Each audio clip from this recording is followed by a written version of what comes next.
nombre es Juliana Soto. Bienvenidos una vez más a nuestro Inside Health Podcast. El día de hoy tenemos como invitado especial al médico psiquiatra, el doctor Alejandro Pais. Y pues lo tenemos como invitado porque queremos hablar específicamente de un tema que estoy segura que muchos de ustedes conocen, que es el TOC, trastorno obsesivo compulsivo. Y queremos que él nos platique un poco más de qué es esto, cómo se presenta y por qué no es algo tan común como nosotros pensamos. El caso de la señora F. Esta es una señora de 34 años que temía quedarse con el dinero de los demás. Educada en el comercio e iniciada en las actividades contables, tardaba mucho tiempo en acabar las cuentas y las facturas, por miedo a cometer errores, poner una cifra por otra y en consecuencia perjudicar a sus compradores. Con posterioridad empieza a temer que al tocar las monedas puede quedarse en sus dedos alguna cosa de valor. En vano le decían los demás que no podía retener una moneda sin darse cuenta, que el contacto de sus dedos no podía alterar el valor del dinero que tocaba.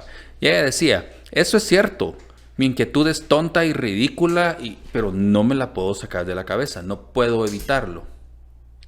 Cuando tocaba cualquier cosa, se despertaban sus temores. Lavaba sus manos con mucha agua, donde quiera que está tiene cuidado para no tocar nada ni con sus manos ni con su ropa, y adquiere una costumbre singular.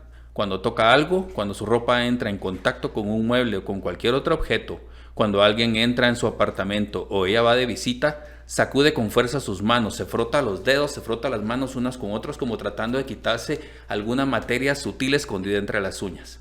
Este singular movimiento se repite todos los instantes del día en todas las ocasiones.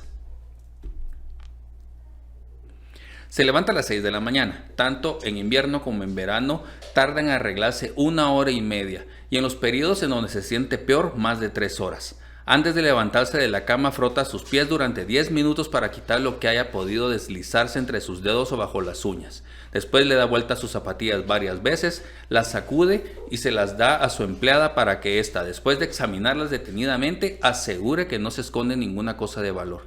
Se pasa el peine muchas veces por los cabellos por el mismo motivo. Y si por cualquier circunstancia no se toman estas precauciones, la señora F está incómoda todo el día hasta que repite todo el proceso. Antes de dormir toma las mismas precauciones. Su aseo por la noche dura más de 1 hora. A la hora de la cena, antes de empezar a comer, explora y sacude la servilleta, los platos, los barros, los vasos, las jarras, los cubiertos, sacude y frota sus dedos después de tocar estas piezas. Cuando está frente a extraños se cohíbe mucho. Cuando va de visita se asegura de no tocar absolutamente nada, da vueltas alrededor de su asiento, lo examina, lo sacude con cuidado e inmediatamente sacude y frota sus dedos. Al llegar a casa, tira a la basura la ropa que tenía puesta. No desvaría nunca. Tiene conocimiento de su estado, reconoce lo ridículo de sus aprensiones, lo absurdo de sus precauciones. Sería imposible sorprenderla a ella en ningún momento con algún desorden de su pensamiento o de su razón. Sin embargo, a pesar de que ella reconoce que todo esto es tonto o sin sentido, es incapaz de dejar de hacerlo. Ok. Hola doctor, bienvenido. Hola Juliana, hola a todos, muchas gracias por la invitación. Sí, es mucho más común de lo que la gente cree y está, voy a decir, popularizado hasta como insulto. Lo que pasa es que vos sos TOC. Exacto. ¿Verdad? Y la gente dice que yo soy TOC, es que aquel es TOC, es que entiéndanlo porque es TOC, cuando en realidad como trastorno es una enfermedad que causa mucha discapacidad. Quizás hasta el 2% de la población va a tener este trastorno en el transcurso de sus vidas y pues vamos a ir platicando de qué se trata. Sí, a eso me refería yo, doctor. La verdad es que comúnmente, o tal vez no lo dije bien, comúnmente lo conocemos como algo como súper, tú tenés TOC, algo como lo que pasa un poquito con la bipolaridad, ¿verdad? Sos bipolar, ¿verdad? Porque me puse de mal humor y en la mañana estaba bien, ¿verdad? Sí. Y no es así, como dijo el doctor. Queremos entender un poquito más de qué es este trastorno y cómo incapacita a una persona ya en su vida diaria y qué tan común puede ser. Sí, exactamente. Y sí, hay un grupo pequeño que termina discapacitado completamente por la enfermedad. En este momento en Santiago Atitlán yo les puedo mencionar un paciente mío que lleva 5 días 5 años en la cama sin lograr levantarse por el miedo a las obsesiones. Pero sin ir a tanta gravedad, mucha gente tiene dificultades en su funcionamiento cotidiano, dificultades en la casa, dificultades en el trabajo, dificultades con su propio actuar, y sienten mucho malestar. Y sin embargo, andan por ahí trabajando como psiquiatras, como psicólogos, como cualquier otro profesional o cualquier otra persona. Entonces vamos a hablar tanto de los que están totalmente discapacitados como de los que están parcialmente discapacitados, y son los que, creo yo, podemos ayudar mucho más. Doctor, y una pregunta, ¿el TOC se desarrolla conforme uno va creciendo o nacemos con esto? Sí, como la mayoría de enfermedades mentales, el trastorno obsesivo compulsivo es un trastorno genético por excelencia. Es muy común que la persona que tiene trastorno obsesivo compulsivo, si vamos para atrás, investigamos en la familia, hay muchos más miembros de la familia que desarrollan o que tienen esta enfermedad. Antes se creía que estos trastornos, los trastornos mentales en general, son más cuestión de algún trauma o de la crianza o de alguna situación ambiental, ¿verdad? Y pues sí, las cosas vienen a colaborar con el diagnóstico, pero tenemos que tener una predisposición genética para desarrollarlo, y el TOC es uno de ellos. Y hablemos un poquito más del TOC, por ejemplo, enfocado al caso que nos leyó al inicio, ¿verdad? O sea, ¿el TOC se presenta así en la mayoría de personas o de qué otra forma el TOC se nos puede presentar? Ustedes no lo van a creer, pero el caso que les presenté lo describió un psiquiatra famosísimo que es de apellido Esquirol, y lo escribió en 1839.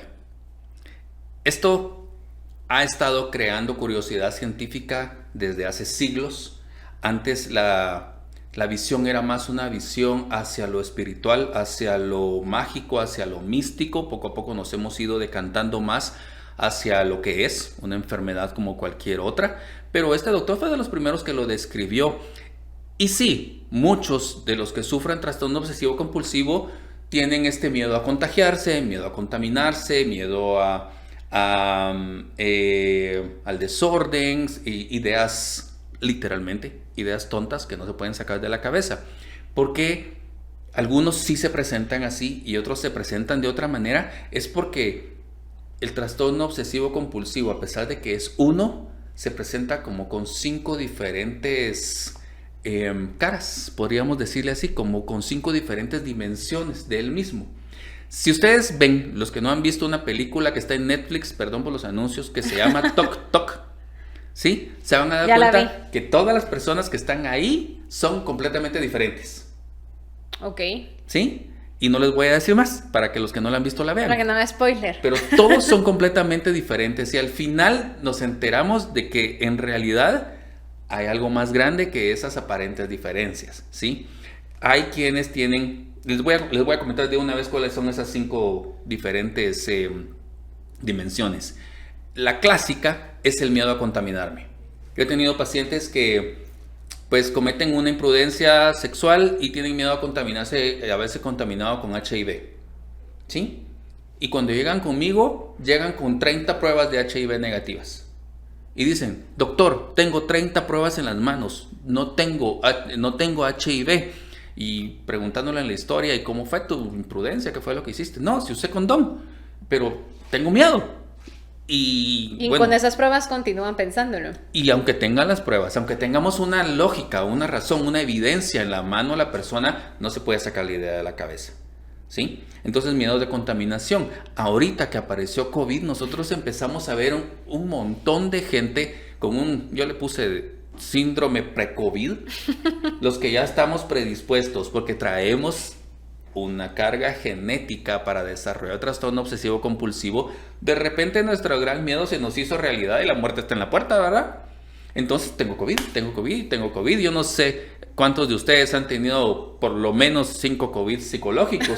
Yo tuve 3 psicológicos y 1 de verdad. Eso le iba a preguntar, doctor, perdón que lo interrumpa. Ahorita con el tema de la pandemia, ¿qué tanto se detonó en muchas personas esto? Porque probablemente nadie nunca había pasado por algo así, pero yo en lo personal sí he visto y he conocido mucha gente que era una persona normal y de repente ya no Sí. salen de la puerta de su casa. Sí, exactamente. ¿Qué tanto? No les puedo dar una cifra, pero es evidente el cambio en los motivos de consulta. Mucha gente está consultando por miedo al COVID, asociado a trastorno obsesivo compulsivo y a trastornos de ansiedad. Trastornos de ansiedad lo único que significa es que se me descalibró mi emoción miedo. Entonces tengo un miedo exagerado ante una situación y no es congruente el tamaño de la situación con el miedo que yo estoy teniendo. Pero muchísima gente lo está sufriendo por esta dimensión, la dimensión de contaminarme. Entonces, ¿qué hago? Me lavo, me baño, limpio. Ustedes estoy seguro que tienen en su casa más de alguien que está todo el tiempo limpiando con alcohol, limpiando con todo, no pueden tocar nada, no pueden mover nada, el chucho no puede entrar a la casa porque todo tiene que estar estrictamente limpio y cuando se van a lavar se lavan 10 veces y no quedan contentos y no lo hacen con el mismo ritual porque tiene que tener un orden, a veces incluso cuentan. Otra dimensión importante es la relacionada al daño. Yo tengo un paciente que no podía salir de su casa porque tenía la idea que si iba en moto y daba la vuelta, él vive en una aldea de Sololá que se llama Godínez, daba la vuelta en su moto y al llegar a la casa él estaba seguro que había atropellado a alguien. Y le pedía a su mamá que se fuera con él caminando de regreso por todo el lugar donde pasó en su moto, buscando a ver si no había alguien lastimado. Y no encontraban a nadie de regreso, él se quedaba con la idea de que había lastimado a alguien. ¿Pero por qué? O sea, ¿él había sentido algo o solo era idea de su No es mente? necesario. La naturaleza de estas, y aquí vamos a ir hablando ya de las dos características del trastorno obsesivo compulsivo, la naturaleza de estas ideas es que son irracionales, no tienen disparador, ¿sí? Solo, y se llaman ideas intrusivas, solo se me mete la idea tonta. Yo le puse tonta, pero es la idea intrusiva. ¿Qué puede ser, como les digo? Puede ser de contaminación, puede ser de daño, puede ser de pecado, puede ser de simetría, puede ser de acumulación. Se me mete la idea tonta y yo digo, ¿por qué estoy pensando esta tontería? Si vine en medio de la calle, no me topé con nadie, era mediodía, pero y peor sí, y peor sí, peor sí, peor sí, peor sí. La gente no sale de esa duda hasta que hace algo para aliviarla. Y esa es la compulsión. Vamos a aprovechar entonces para decir qué es una obsesión y qué es una compulsión, que es el nombre de esto, ¿verdad? Exacto. Una obsesión es una idea falsa que la persona reconoce como falsa. Esa es la característica básica.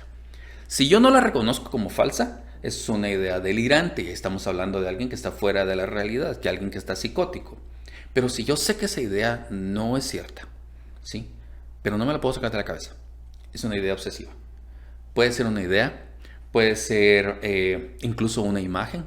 Hay gente que está parada esperando cruzar la calle y se le atraviesa la imagen de tirar al que tiene la par, por ejemplo. O está cocinando en su casa y tiene un cuchillo ahí y su hijo está del otro lado y se le cruza la idea de cortarle los dedos a su hijo. Y tiene un miedo, un pavor terrible, ¿ya? O sea, estas ideas intrusivas no tienen un origen en la realidad. Y si lo tienen, no están asociados con lo que está pasando con la persona. Pero ¡plin! Vienen y la persona entra en una angustia horrible. Sí. Y para aliviar esa angustia tiene que hacer algo. Y aquí vienen las compulsiones. Una compulsión es un acto, un pensamiento o un ritual que me va a aliviar. Mi paciente que tenía miedo de estar contaminado con HIV, su compulsión era ir a hacerse pruebas. La persona que tiene quitarse esa ansiedad. Para quitarse esa ansiedad. La persona que tiene miedo a contagiarse con COVID se lava 30 veces. La persona que tiene miedo de haber cometido un pecado reza 400 Padres Nuestros. Y no es que esté mal rezar 400 Padres Nuestros si ustedes son cristianos creyentes. El problema es que ¿cuánto tiempo me voy a gastar rezando 400 Padres Nuestros? Pero doctor, yo por ejemplo en el hospital, bueno, como yo le estaba contando antes, ¿verdad? Yo recibo las llamadas en crisis del hospital y una de ellas, de hecho, ahorita que usted está hablando de esto, es exactamente lo que le pasaba a esa persona. Esto fue un 24 de diciembre. Uh-huh. Y esta persona me llamó, estaba tan angustiada porque él me decía que él de la nada le había entrado la idea de matar a su mamá, uh-huh. ¿verdad? O sea, de hacerle daño. Y él no soportaba la idea de pensarlo. Por supuesto. Entonces que él la miraba y él lo que quería era hacerle daño, pero él me decía, yo no lo quiero hacer. O sea, no sé, ¿verdad? ¿Por qué lo estoy pensando? Y no sé qué hacer. Y él lloraba, ¿verdad? Entonces, obviamente la recomendación que yo le di fue, pues, que tenía que llegar al hospital de emergencias y ahí lo conteníamos. Claro. Esa fue la forma en la que él pudo, o sea, él me decía, tengo que hacer algo, necesito que ustedes me digan qué hacer, que me detengan. Por supuesto. ¿Verdad? Yo me siento tranquilo cuando mi mamá se va. Esto es algo muy, o sea... Clásica obsesión. Y la gente se siente culpabilísima, culpabilísima. Por ejemplo, de las ideas intrusivas, ¿sí? Muchas son de índole sexual, muchísimas, ¿sí?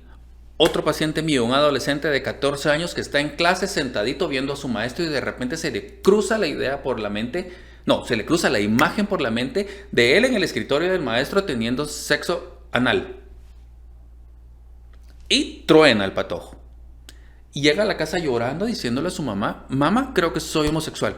Yo no tengo ningún problema con que sea homosexual. El problema es que él estaba teniendo un distrés importante, porque él se identificaba como género masculino, tenía atracción por las mujeres y de repente viene esta idea.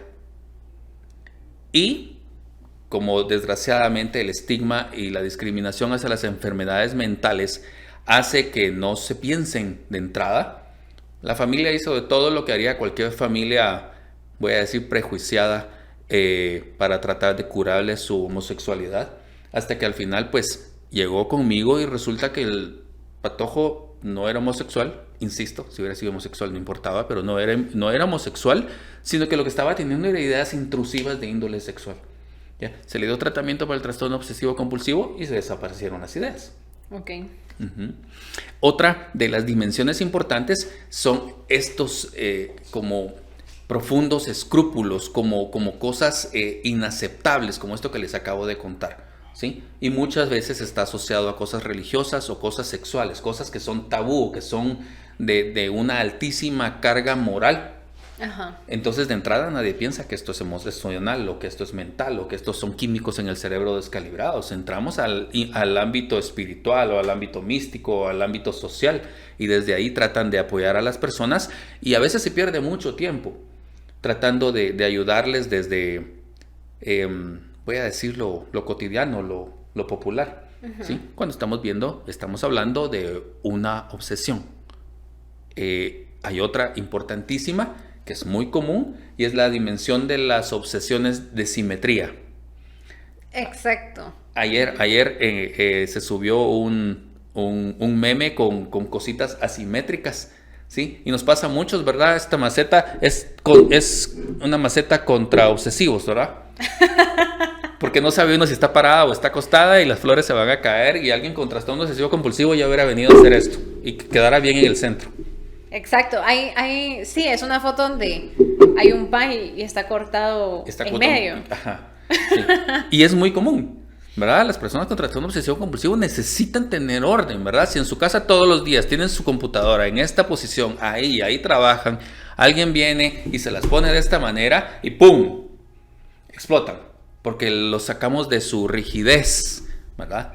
Y bueno, dice uno, si te gusta el orden, pues ¿qué importa? Pues sea ordenado. El punto es que las conductas compulsivas van a tomar más de una hora de mi vida, muchas veces 3, 4, 5 horas tratando de hacer cosas para aliviar mi obsesión.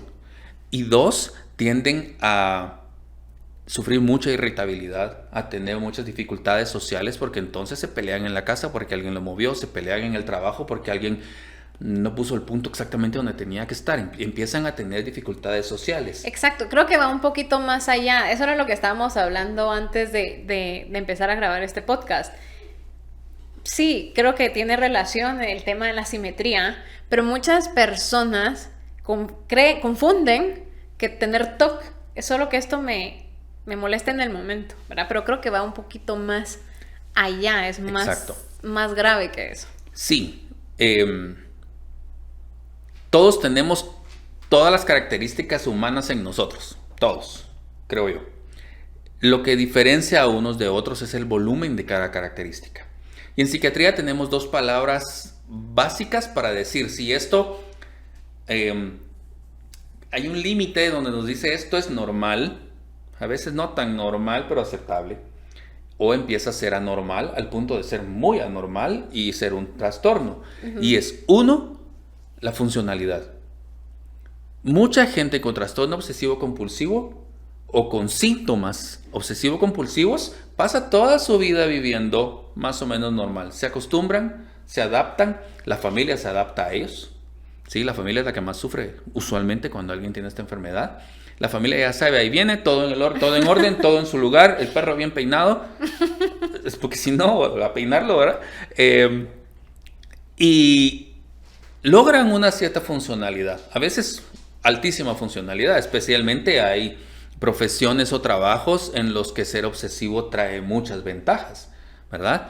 Personas que trabajan en contabilidad o que trabajan en auditoría, personas que trabajan en ciencia exacta, me refiero a investigación, personas que necesitan que su trabajo sea muy minucioso, bingo, ¿verdad? Un obsesivo en un trabajo minucioso le va muy bien, hasta que viene un factor que ¡pum!, los saca de su equilibrio que han logrado mantener y empiezan a tener síntomas de disfuncionalidad. Esto puede ser algo como, o sea, nos quemamos tanto que nos da burnout, por ejemplo. Exacto.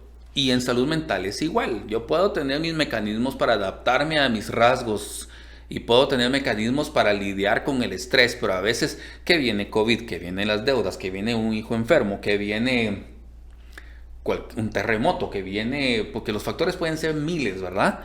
Y pum, me saca de mi funcionalidad. Entonces, en lugar de ser el empleado del año en la firma de auditoría, falló. No vino 3 días, ¿verdad? Y el pobre está en su casa contando centavos, ¿verdad? O falló en su casa porque por haber movido la computadora, como el ejemplo hace un rato, le pegó a su hijo porque perdió el control, ¿ya? Funcionalidad. Y la funcionalidad la vemos en la casa, en la sociedad, en el trabajo y conmigo mismo. Y la otra palabra mágica para decir que se pasaron es sensación subjetiva de bienestar. Si yo soy como soy, pero funciono y me siento bien como soy, pues sabemos un montón así, ¿verdad? Seguramente. Pero si ante estas situaciones, como mi paciente que salió corriendo a decirle a su mamá que había tenido una visión horrible de índole homosexual y siente un malestar profundo él mismo, ¿sí? O la señora F, que la pobre ya no aguantaba con la sensación de que se había quedado con dinero en las manos y le estaba produciendo molestia, ahí estamos hablando de un trastorno. Entonces, lo que quiero decir con esto es que las enfermedades mentales, la mayoría, dependen mucho del volumen de la sintomatología y la gravedad de la interacción. Doctor, y yo tengo una pregunta. Por ejemplo, o sea, yo siempre voy en todos los podcasts, siempre trato de abarcar, pues, tal vez todos los puntos de vista donde una persona pueda estarlo padeciendo. En las relaciones sentimentales o en las relaciones interpersonales, por así decirlo, con una pareja o yo he conocido muchas personas, por ejemplo, que han terminado con su pareja, pero pasan muchísimos años y no logran superarlo. ¿Esto puede ser algo por el tema obsesivo o es algo completamente aparte? Yo creo que vivir con un obsesivo ha de ser un infierno, ¿verdad? Porque el obsesivo necesita orden, rigidez y control de todo a su alrededor. Y una pareja que no es obsesiva ha de encontrarse ante un reto muy difícil de sobrellevar. Encima, si yo tengo un trastorno obsesivo compulsivo, además de las conductas compulsivas que van a tomar un montón de tiempo, también hay mucha irritabilidad, ¿verdad? Porque ante cualquier cosa que los saque de su zona de confort, se van a irritar, se van a frustrar y si no tienen suficientes mecanismos para controlarse pueden llegar a ser violentos verbales, no sé si incluso violentos físicos. Entonces sí, no vamos a decir que todas las personas con trastorno obsesivo compulsivo no deberían de tener pareja. Todos tenemos el derecho de tener una vida plena, incluida pareja si queremos. Pero necesitamos tratamiento para poder convivir apropiadamente con los demás. Ok, doctor, y ahorita creo que ya es momento de pasar a las preguntas que nos hicieron en las redes sociales, que fueron bastantes, ¿verdad? Y podemos ir hablando, desarrollando un poquito ahí las otras cosas, ¿verdad? La primera pregunta que hicieron fue, ¿cómo cambiar o controlar mis pensamientos o emociones cuando son muy persistentes? Recibiendo tratamiento. Lo primero que tenemos que tener claro con los trastornos mentales en general es que primero no es culpa mía, Segundo, no está directamente bajo mi control el quitarme la sintomatología. No lo está. Es como que Juliana tenga COVID y venga yo de neumólogo especialista en infecciones y le diga, Juliana, con voluntad, deja de toser, bájate la fiebre porque necesito darte graso. Tú puedes. ¿Sí? Está en ti quitarte los síntomas. ¿Sí? Cualquiera en sus 5 sentidos va a decir este doctor, qué burro. ¿Verdad? Es exactamente igual con cualquier otra enfermedad mental. ¿Sí? Si yo tengo depresión, yo tengo una profunda emoción de tristeza asociado a falta de valor propio, sentimientos de culpa, sentimientos de poca valía, ideas de quererme morir o salir corriendo, y no depende de mí. ¿Sí? Exacto. No depende de mí. Es igual con el trastorno obsesivo compulsivo. Depende de mí escuchar el post de Inside Health. Depende de mí ir a buscar tratamiento. Depende de mí seguir las instrucciones. Eso depende de mí. Que creo que viene en parte un poquito el estigma aquí, ¿verdad, doctor? Por supuesto. O sea, que igual que en la depresión, que igual que en la bipolaridad, que con la ansiedad, por ejemplo, que todo el mundo cree que es como algo que uno puede controlar. La depresión, ay, ya, hombre, no estés triste, pero viene un poquito más allá, ¿verdad? Así Igual es. el TOC. El tema por el que yo mencionaba que no era algo tan simple, o que al inicio yo dije no es algo tan común como nosotros vemos que es que lo ocurrí. O sea, no es solo eso, ¿verdad? Y la gente no lo entiende y cree que es algo que uno puede decir, ya no lo voy a hacer y ya, ¿verdad? Y Sí. viene ahí parte del estigma y por qué la gente no recibe la terapia. Además, los agreden, ¿verdad? Además los agreden. Sí. Sos un chambón, son mañas, es que no querés. Agreden, especialmente a los adolescentes, ¿verdad? No seas haragán, levántate, echa punta, ¿sí? Si estuviéramos ante un hueso roto, que hay estudios que dicen que el Exacto. dolor psíquico profundo de una enfermedad mental es equivalente a tener el fémur roto. Si tuviéramos el fémur roto, alguien de ustedes le diría, mira, levántate y vamos a correr. No, pero quizás lo que tienen es un desequilibrio grave en la mente que no les permite funcionar, ¿sí? Y el estigma está, porque las enfermedades mentales, literalmente, no hay hueso roto, no hay diarrea, no hay tos, no hay fiebre, no hay ronchas. Nadie lo ve. No hay sangre, entonces no tienes nada, ¿sí? Es la mente. Es la mente, y cuando dicen es la mente, asumen que esto es como arriba de aquí, en el ámbito, como les dije, místico, en el ámbito sobrenatural, en el ámbito... se tiene la idea popular de que las emociones no tienen relación con la fisiología. Entonces, si esto es emoción, esto no tiene nada que ver con el cuerpo, no es enfermedad, esto tienes que arreglarlo. Exacto, ¿Sí? así. Cuando no, la emoción es el producto de un intercambio bioquímico y eléctrico en el cerebro que hace que yo ahorita me sienta contento de estar aquí, al rato me sienta preocupado por un paciente, luego me sienta feliz de estar en mi casa, ¿ya? Todas esas emociones son causadas por químicos. Y si los químicos se descalibran, por ejemplo, al igual que en la diabetes, si se me descalibra la insulina, se me sube, se me baja el azúcar y me da un shukake, ¿sí? Si se me desequilibra un químico del cerebro, sea la serotonina, la dopamina, la noradrenalina, el glutamato, me va a dar un shukake, solo que no va a ser de azúcar, va a ser de emociones y de pensamientos y de conducta como resultado. Ok, doctor, y aquí tengo otra pregunta, creo que pues esta es sobre la terapia cognitivo-conductual, Ok. ¿verdad? Que es dentro de la TCC, que es terapia cognitivo-conductal, creo. ¿Qué técnica Así es. ¿Qué técnica ha sido la más efectiva para estos casos? La terapia cognitivo-conductual actualmente es la que tiene más estudios, más evidencia y más eficacia, voy a decir, con trastorno obsesivo-compulsivo. Y hay 2 técnicas básicas que se utilizan. La primera es la parte cognitiva, que es discutir con el terapeuta la lógica, el raciocinio, la congruencia de mis pensamientos e ir modulando esas ideas a fin de darles más racionalidad.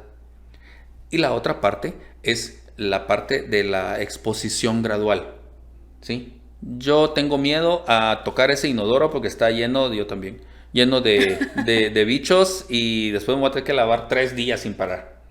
Ok, pues entonces estoy haciendo un ejemplo exagerado, ¿verdad? Parte de la terapia es acercarlo al baño un día, acercarlo un poco más al otro día e ir al mismo tiempo con la parte del análisis de lo que estoy sintiendo y lo que estoy pensando, a fin de poder llegar a darme cuenta que el tocar el inodoro, si bien me va a ensuciar la mano, no me va a matar, ¿verdad? Voy, me lavo una vez y se soluciona, ¿ya? La terapia cognitivo-conductual ayuda muchísimo porque mucho de la fisiopatología, digamos, del origen fisiológico de esta enfermedad es que hay un análisis equivocado del riesgo, ¿sí? Entonces yo tengo un juicio equivocado, inconsciente totalmente. Yo no me doy cuenta, todo esto sucede en el backstage, ¿verdad? Yo no me doy cuenta de lo que estoy pensando, no me doy cuenta de nada, yo solo tengo el resultado de mi análisis erróneo. La terapia va dirigida a cambiar ese análisis a fin de parar, analizar y luego poderme parar a mí mismo con las conductas obsesivas.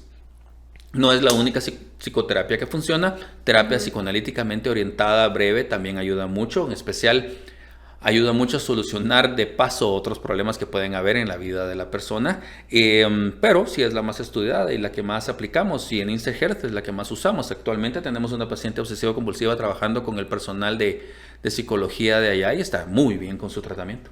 Ok.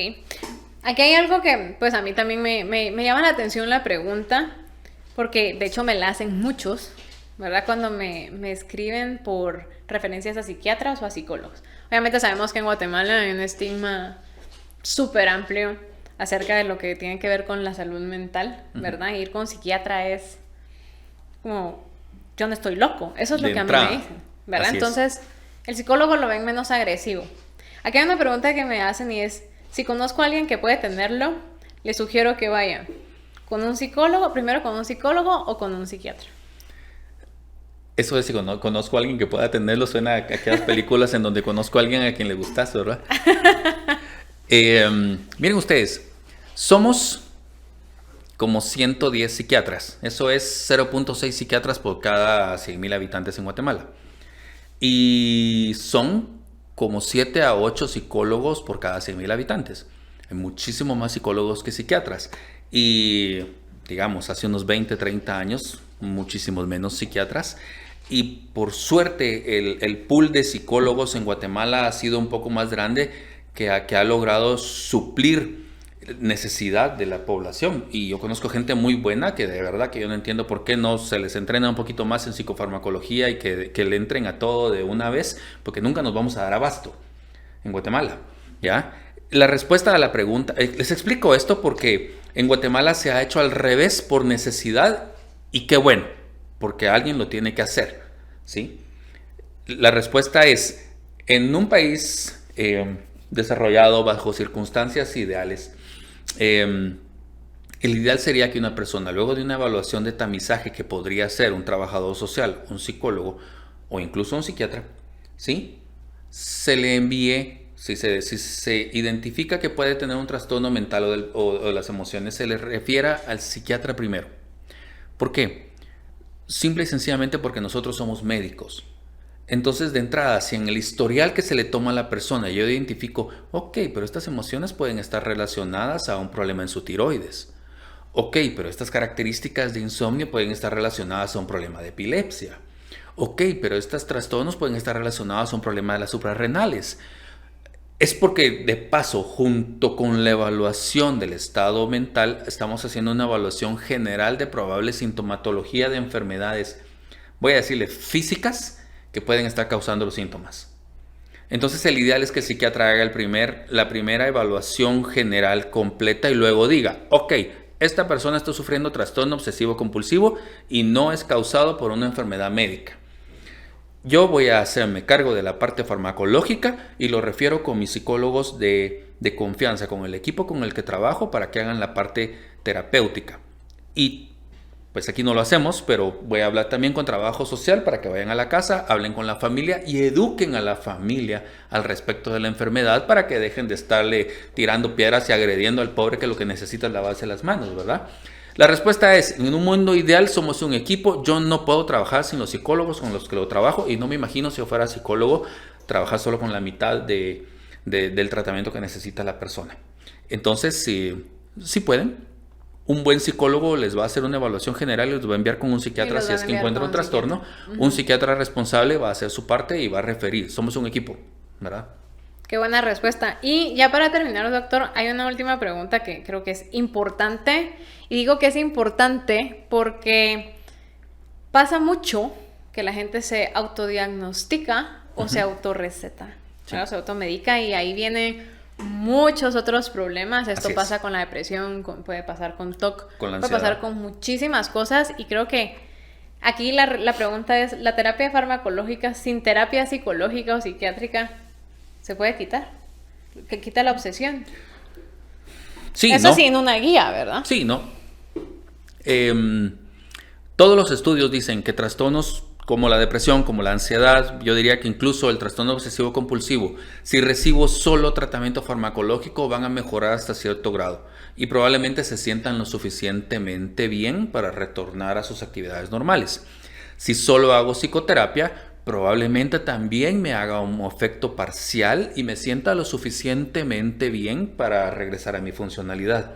Pero si yo hago las dos cosas, la mejoría es significativa, más rápida, más eficiente, más efectiva y no solo, y aquí viene lo más importante, que el hecho de recibir tratamiento, a pesar de que, como dices, incluye ir al psiquiatra con la cabeza agachada porque estoy entrando con el loquero, y después ir a, así lo ven, ¿verdad?